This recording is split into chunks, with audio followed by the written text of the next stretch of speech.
놀새예린TV 오늘은 저 충남 당진으로 지금 강연을 가고 있습니다. 강연을 가면서 이제 운전을 해가면서 고속도로를 타면서 우리 대한민국 고속도로가 얼마나 뻥 뚫려 있는지 또 차들이 얼마나 많은지 한번 고속도로 체험을 한번 하면서 가보도록 하겠습니다. 지금 인천에서 가지 지금 벗어져서 인천에서 지금 막 출발을 했어요.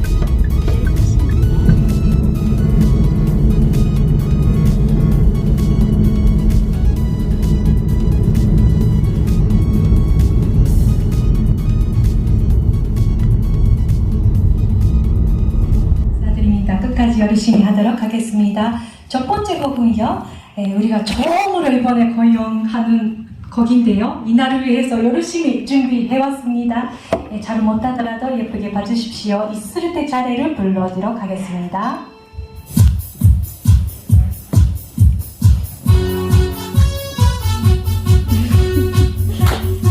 함께 해주세요.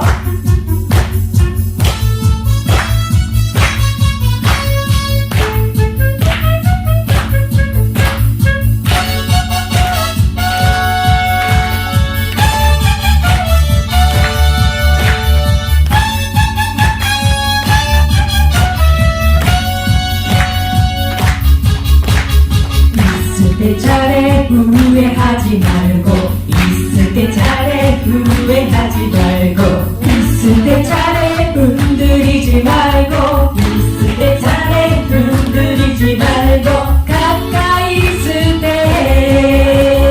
붙잡지 그랬어 있을 때 잘해 그러니까 잘해 있을 때 잘해 그러니까 잘해 이번이 마지막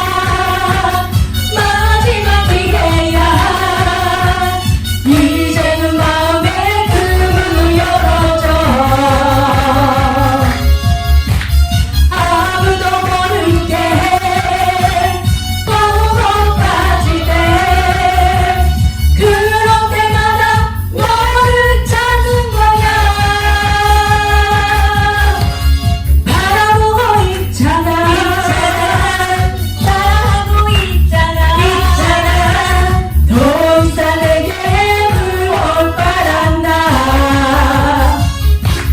있을 때 잘해 있을 때 잘해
더욱 행복해지는 노래 행복해요 함께 했어요. 숨을 쉴 수 있었어 바라볼 수 있었어 멈출 수가 있었어 정말 행복해요 말할 수도 있었어 들을 수도 있었어 사랑할 수 있었어 정말 행복해요 일주에서 하나라도 내게 있다면 살아있다는 사실이죠 행복한 거죠 살아있어 행복해 살아있어 행복해 네가 있어 행복해 정말 행복해요 박수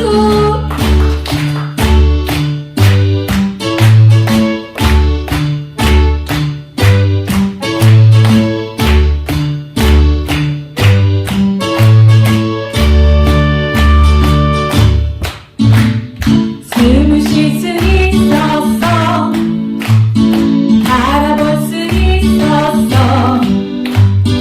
만질 수가 있었어 정말 행복해요 말할 수도 있었어 들을 수도 있었어 사랑할 수 있었어 정말 행복해요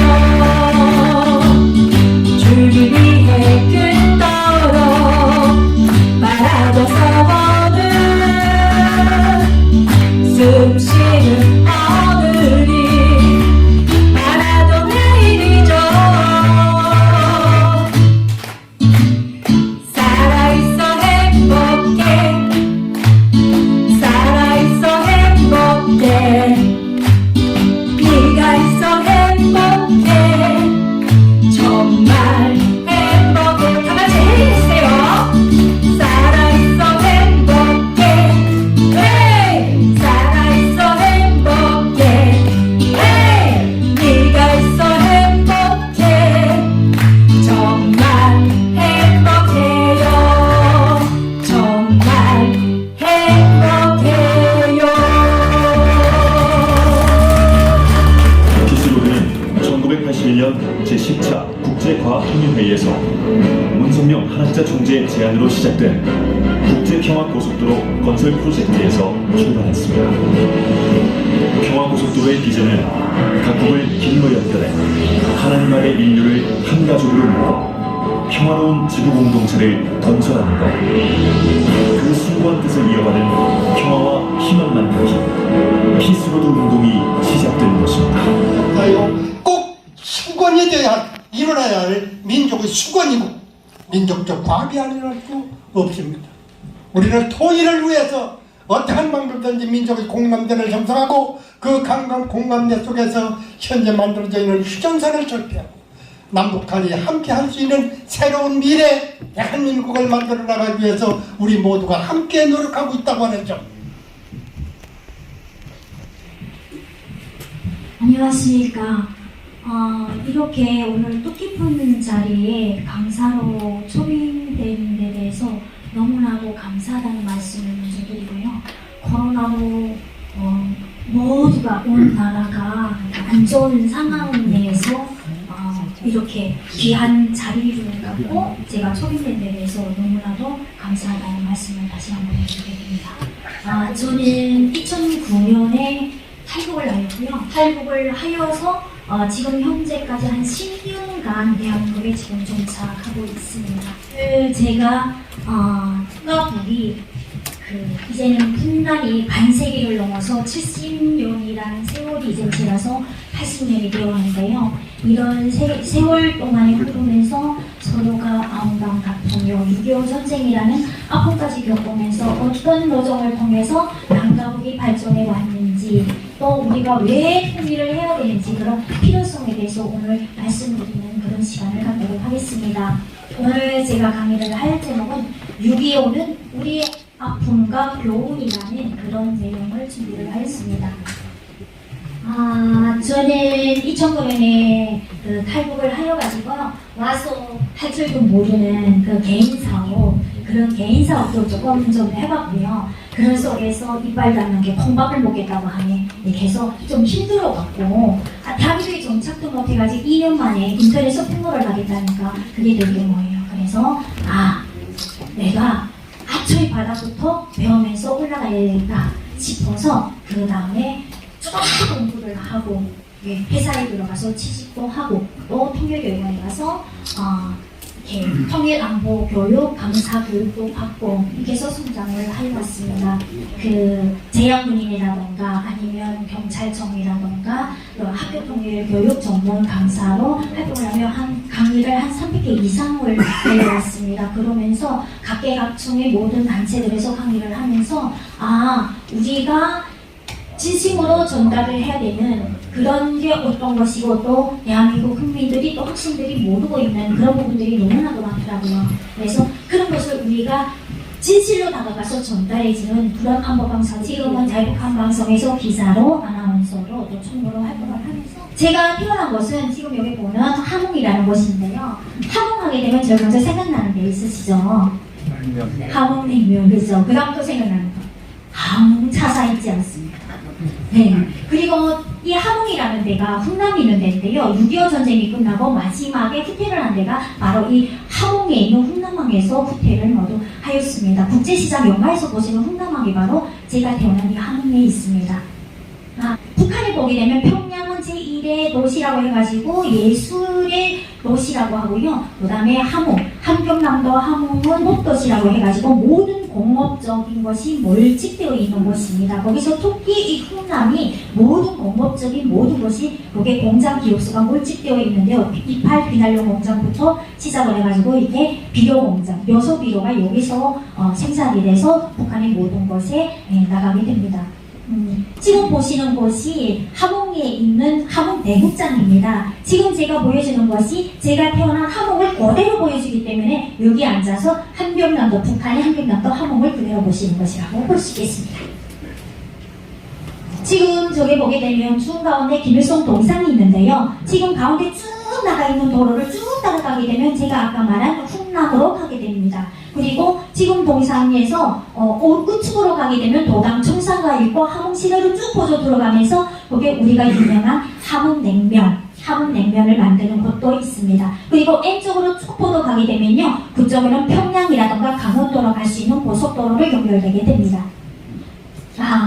오늘 보시게 될 제가 차례인데요. 우선은 강복 그리고 전쟁의 아픔 6.25에 대해서 말씀드릴 거고요. 그 다음에 6.25가 끝나서 북한에는 어떻게 변했고 우리 대한민국은 어떻게 변했고 그리고 변화된 또 현재의 북한 김일성이 정치를 하고 김정일이 정치를 이어받아서 그 고난의 행군이 지난 다음에 현재 김정은이 정치를 하는 데서는 얼마나 그때보다 발전이 됐는가 그에 대해서 보도록 하겠고요. 마지막으로 우리가 왜 꼭 통일을 해야 되는가 통일의 필요성에 대해서 보도록 하겠습니다. 자, 우리는 나라를 제일 처음에 일본에게 나라를 짓밟혀서 나라를 이뤘습니다. 1939년에는 일본군으로 소련군의 포로가 됐고요. 1941년에는 소련군으로 독일군의 포로가 될 수밖에 없었습니다. 그리고 1944년에는 독일군으로 연합군의 포로가 되었었습니다. 그리고 우리 여성들은 정군 위안부로 끌려가서 치욕스러운 그런 생활을 하게 되었었습니다. 그리고 6.25 전쟁으로 한해서 남자 북이 모두 피해를 봤는데요. 이렇게 인명피해가 500만 명 이상 가지고 1000만 명 이상이 나오고요. 그리고 전쟁고와 전쟁 미망인 그리고 국토가 80% 이상이 다 아작이 나는 그런 상태에 겪게 되었었습니다. 그러면 이 전쟁의 아픔이 우리 국민들에게 어떤 아픔을 가져다 줬는지 짧은 영상을 통해서 한번 보도록 하겠습니다.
여기가 1954년 5월에 청계천과 남대문 시장의 모습입니다.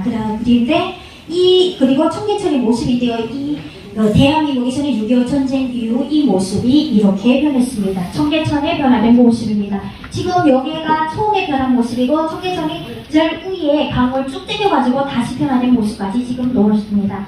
그리고 1954년 5월에 봤을 때 종로의 모습인데요. 지금 대한민국은 이렇게 변했습니다. 그러면 북한은 어떻게 변했을까요? 지금 캄캄한 나라가 북한이고요. 지금 이렇게 밝은 곳이 대한민국입니다. 지금 이 한 모습을 보고도 북한하고 대한민국하고 어떻게 변했는지를 짧은 그 지도 하나를 보고도 알 수가 있습니다.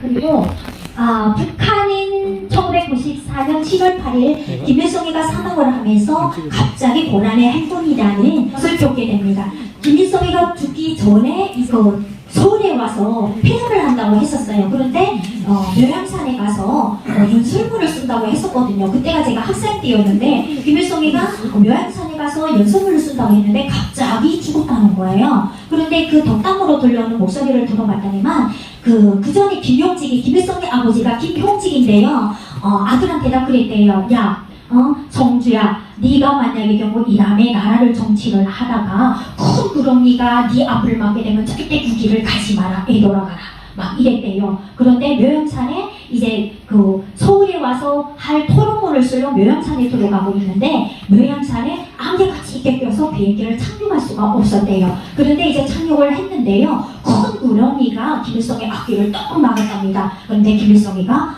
구렁이한테다가 비켜라, 나는 무조건 가야겠다, 이랬대요. 그래서 구렁이가 눈물을 흘리면서 이제 큰 폭포 밑에 큰 소리를 내면서 떨어져 죽었는데 그 다음에 김일성이가 심장 판막에 와서 이렇게 죽었다는 그런 덕담이 북한에 있습니다. 그러면서 원래는 그 연설문을 쓰러 백두산으로 가야 되는데 묘양산으로 가서 죽었다, 막 이런 덕담이 있을 정도로 북한에서 이야기가 돌았습니다. 그래서 1994년대 김일성이 사망을 하면서 북한에는 고난의 행군이라는 그 행군이 시작됐는데요. 고난의 행군이 어떤 행군이냐면요. 북한에서 김일성이 한글빨치산 투쟁을 할 때에 그 일본의 추격을 당하면서 이제 산에 갇히는 그런 상황이 있었어요. 그런데 산에 갇혀서 애보와 접촉을 못하다 보니까 먹을 것도 없고 막 오르 죽을 그런 임박이 들었는데요. 그때 그 행군을 고대 1학년부터 이제 세뇌교육을 시키는 그런 행군이 있습니다. 그런데 1994년에 김일성이가 사망을 하면서 제일 먼저 아사를 하신 분들이 과학자들, 그냥 불밖에 모르던 그런 분들, 그 다음에 나이 드신 분들, 어르신들, 그런 분들부터 먼저 사망하기 시작하였습니다. 그 다음에 어른들도 자기가 먹고 살기가 힘드니까 자식들 다 버리고 자기네가 자기 입이라도 건사하려고 나갔고요. 아이들은 길바닥에 꽃제비, 여기서 말하는 노숙자 신세가 되고 말았습니다. 이렇게 북한에서 어린 아이들이 이렇게 죽어가는 그런 모습입니다. 아사자가 많이 나고요. 북한의 김일성 동상, 김정일의 동상이 38,000여 개가 있는데요. 여기는 동부터 시작해서 궁까지 동상에 다 들어갑니다. 변색이 가지 말라고 궁과 동을 합해서 동상을 만들었었습니다. 그리고 김일성과 김정일의 시신이 금수산 기념공정에 지금 안치되어 있는데요. 이렇게 거한에다가 소련에서 와가지고 러시아 있잖아요. 러시아에서 와서 시약으로 가지고 이렇게 원래의 모습 그대로 보존을 하고 있는데요. 1년에 그 시신을 관리 비용만 20억 정도 든다고 합니다. 이런 돈을 국민들에게 쌀을 사서 먹었으면 얼마나 좋았겠습니까? 그리고 고난의 행군식에 죽어가는 아이들입니다. 산은 다 국민들이 먹고 살기 위해서 나무를 다 꺾어가지고요. 이렇게 벌거숭이 산을 민둥산으로 만들어서 모두 곡식을 심었습니다. 그런데 북한에도 나무를 심는 식수족이 있는데요. 나무를 심게 되면 사람들이 딱 올라가서 어떻게 앉아서 나무 뿌리를 탁 뚫어놔요. 나무 뿌리를 못 받게. 그러면 나무가 죽겠죠. 그러면 자기네가 곡식을 또 이렇게 씹어 먹을 수가 있겠죠. 그렇게 합니다. 먹고 살자니 별수당을 다 합니다. 그리고 산에 나무가 없다 보니까 수해가 나면 나무 한 그루가 수억 톤의 물을 섞는다고 해요. 그런데 산에 나무가 없으니까 이렇게 물이 비가 오게 되면 순식간에 불어서 온 시내를 덮쳐버리는 이런 현상들이 나서 북한은 매해 수해 때문에 난리를 번집니다. 그래서 생일날에 이런 수해가 나가지고 집안에 생일상을 받아야 되는 자리에 달기 파닥파닥 날아다니면서 달기 들어와 둥둥 떠있는 그런 상황까지 겹쳤었습니다. 이렇게 북한은 나무가 없다 보니까 수해가 많이 나는 이런 현상이 매해 일어나고 있습니다. 그리고 집이 없는 사람들은 이렇게 나와서 엄마와 아들 그리고 모든 사람들이 밖에서 노숙자 신세가 되는 게 수하게 많았었습니다. 애들은 학교에 가지 못하고 이 빗자루감이에요. 수수 있잖아요. 수수를 다 통을 가지고 빗자루를 만들어 가지고 나가서 빗자루를 팔고 또 산에 나가서 애들이 어깨에다 그 요린 어깨에다 나무를 해서 팔아서 학기벌이를 하고 있는 그런 상황이었었습니다. 그리고 사람들이 죽었는데 관을 짤 수가 없어요. 나무도 없는데다가 구마하는 사람이 자고 일어나면 아침에 나가면 길바닥에 매 사람들이 나가 너부러져요. 북한 사람들은 그래서 말을 하는 게 우리는 개보다 못한 인생이다 이랬어요. 왜 그러냐면 사람들이 아침에 나가면 몇 사람이 죽어 있는데 그 사람을 치우는 사람은 한 사람도 없어요. 그런데 아침에 나가보면 사람도 먹을 게 없는데 짐승은 뭐 살아났을까요? 개가 죽어 있어요. 그러면 순식간에 없어집니다. 잡아먹으려고. 그래서 북한에서는 개보다 못한 인생이 바로 내 인생이다. 사람들이 이렇게 한탄하면서 항상 말하는 게 밤에 저녁에 눕게 되면요. 배꼽이 뿔러가게 나오게 입살 한 그루 빽 먹어보는 게 소원이다. 이렇게 말하는 게 북한 사람들이 공통어였습니다. 공통어.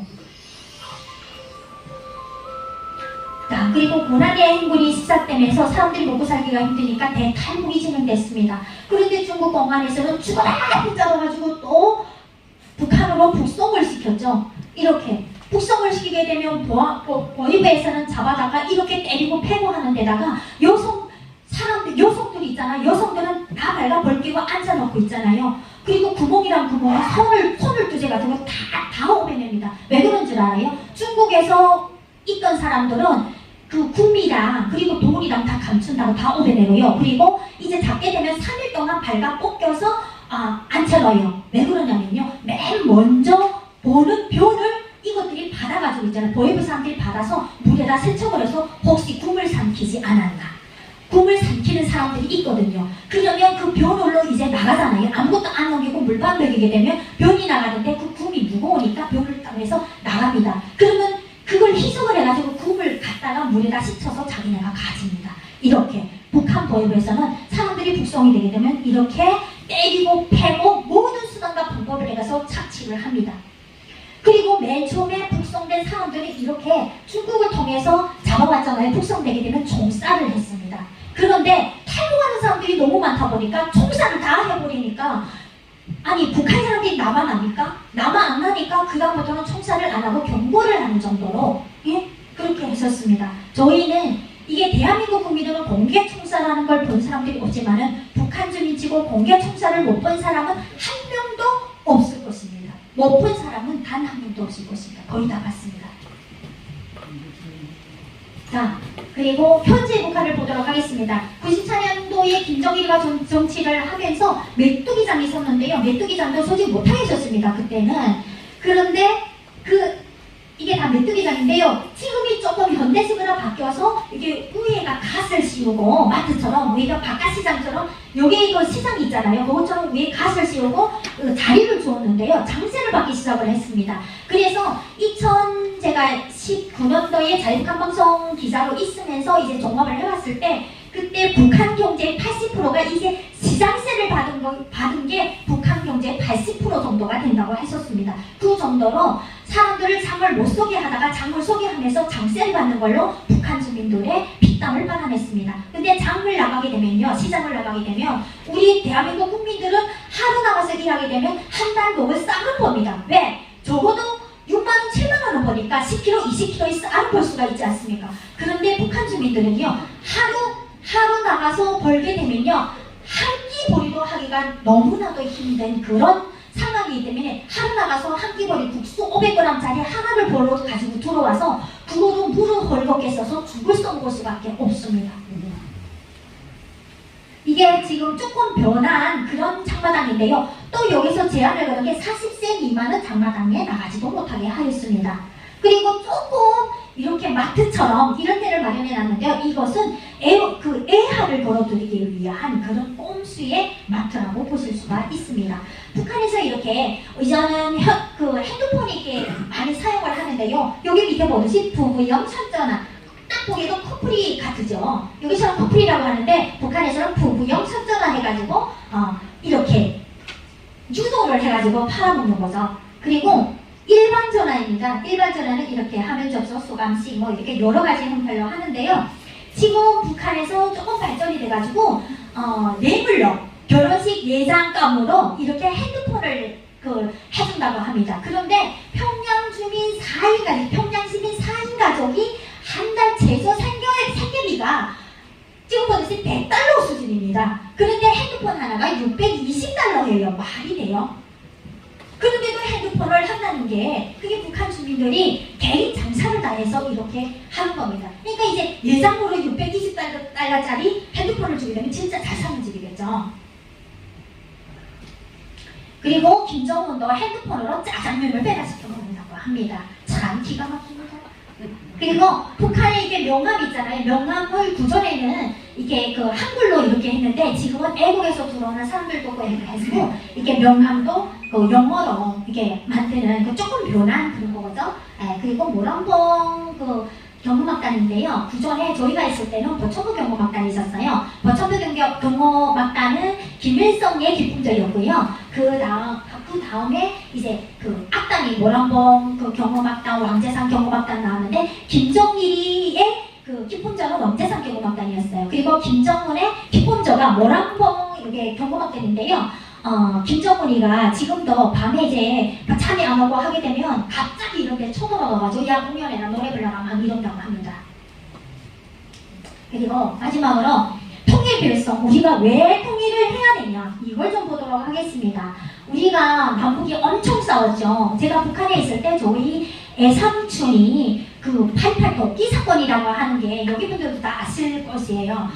88 도끼 사건 때 우리 애삼촌이 도끼 맞아 죽었었거든요. 그래서 우리 엄마네 가족이 전사자 가족 그런 거 해가지고 국가에서 대우를 받아요. 그때는 북한에서는 그냥 남북이 그냥 좀 싸우고 다투기만 하게 되면 저 남조선 걔네 노당들이 도발을 피우고 막 이렇게 한단 말이에요. 언제 한번 북한이 자기네가 있다는 적은 단 한 번도 없습니다. 그런데 북한에서 대한민국에 와서 국정원에서 조사를 딱 받으니까 국정원 선생님들이 얘기를 하는 게 전쟁을 누가 일으켰습니까 하니까 우리는 배운 게 그거니까 미제 심양이들 그리고 남조선 걔네 도당들이 일으켰습니다 하니까 아니라는 거예요. 그래서 그 다음에 거짓말합니다. 국정원 선생님이 거짓말합니다 하니까 그 다음에 영상 자료를 딱 보여주는데 아니 세상에 북한에서 일으켰다는 거예요. 북한의 영화도 있잖아요.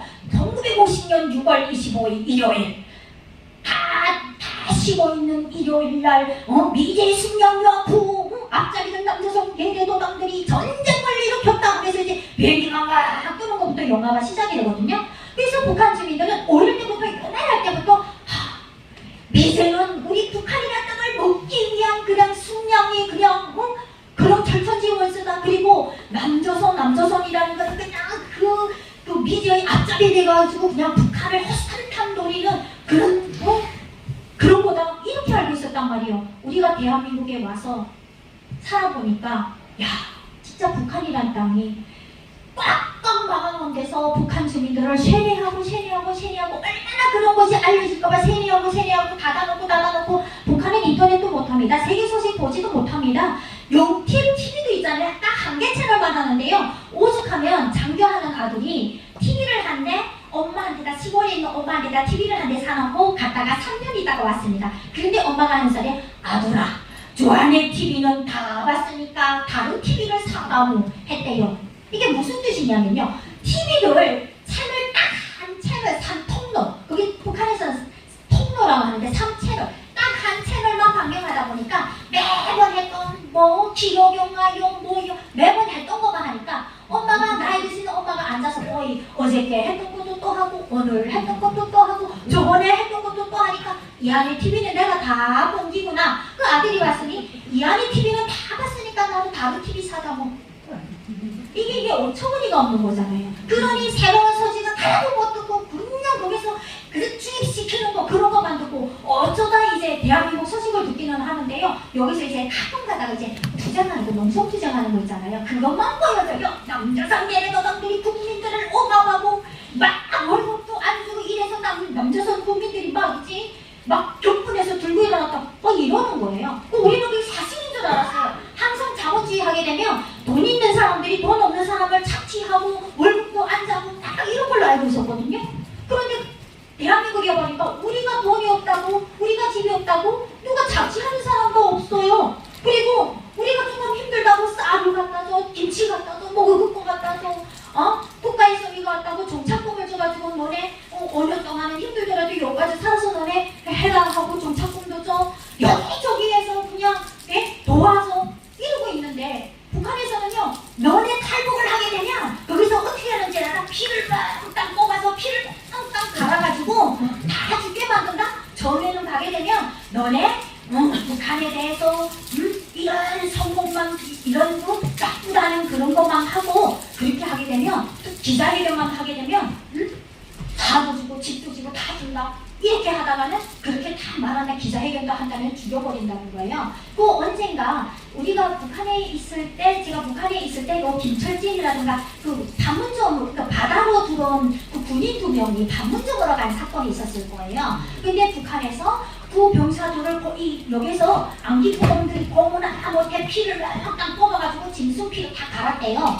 그리고 이제 이 사람들을 보냈는데 며칠 살지도 못하고 죽었다고 막 이렇게 했거든요. 근데 그거를 딱 보니까 북한에서들이 작전해서 죽인 것 같은데 그 두 사람 진짜 다 죽었거든요. 다 죽였는데 그 사람들에서 이게 나오는 것도 없어요. 나와서 뭐 그런 것도 없고 그냥 다 죽였다면서 남자선 얘네들이 죽였다는 거예요. 사람 피를 다 뽑고 짐승 피를 넣어서 다 죽였대요. 그게 북한이에요, 결국. 자, 이렇게 우리가 통일을 하게 되면 서로가 싸우지 않는 다치지 않는 평화 통일을 하게 됩니다. 우리가 보다시피 천안함 사건 2010년 3월 26일 천안함 사건이 있었는데요. 엄청나게 군인들이 많이 이렇게 사명을 하면서 진짜 분통이 터지는 그런 시간이었었는데요. 그 다음에 또 있습니다. 연평도 사건. 이때는 또 어떻게 됐습니까? 2010년 11월 23일 이때는 마을까지 다 폭격이 되고 국민들, 대한민국 시민들까지 이렇게 사망을 하는 그런 엄청난 사건이 있었습니다.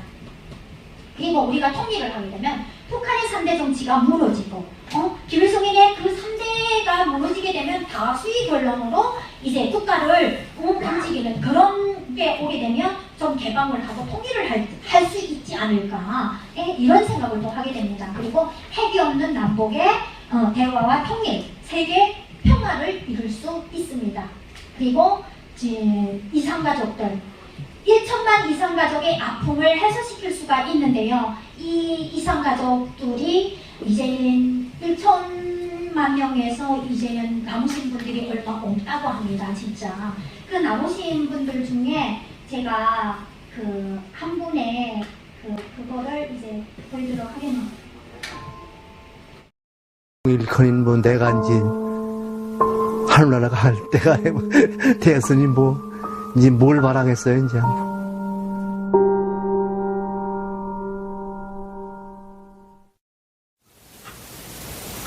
아버님 통일이 되어서 가서 배울 줄 알았는데 시간이 너무 많이 흘렀습니다. 하늘나라에서라도 편히 쉬시기 바랍니다.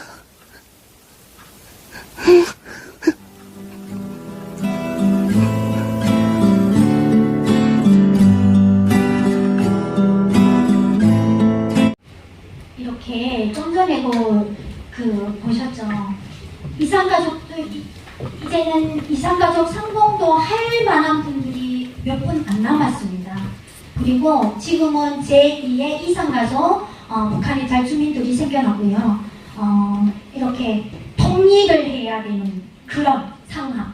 그러면 통일 비용, 우리가 지금 분당으로 있는 이런 비용이 분당으로 지금 있는 비용이 더 있을까요? 아니면 우리가 통일을 한 다음에 그 비용이 더 나갈까요? 우리가 통일을 하게 되면 이렇게 분당 비용, 통일 비용을 아낄 수가 있고요. 그리고 북한에 있는 군, 기토유, 석유, 그리고 막연한 사이프, 우라늄 같은 자원을 우리가 가져올 수가 있습니다. 이 북한에 있는 자원이 강물 자원이 7,000조 원이나 됩니다.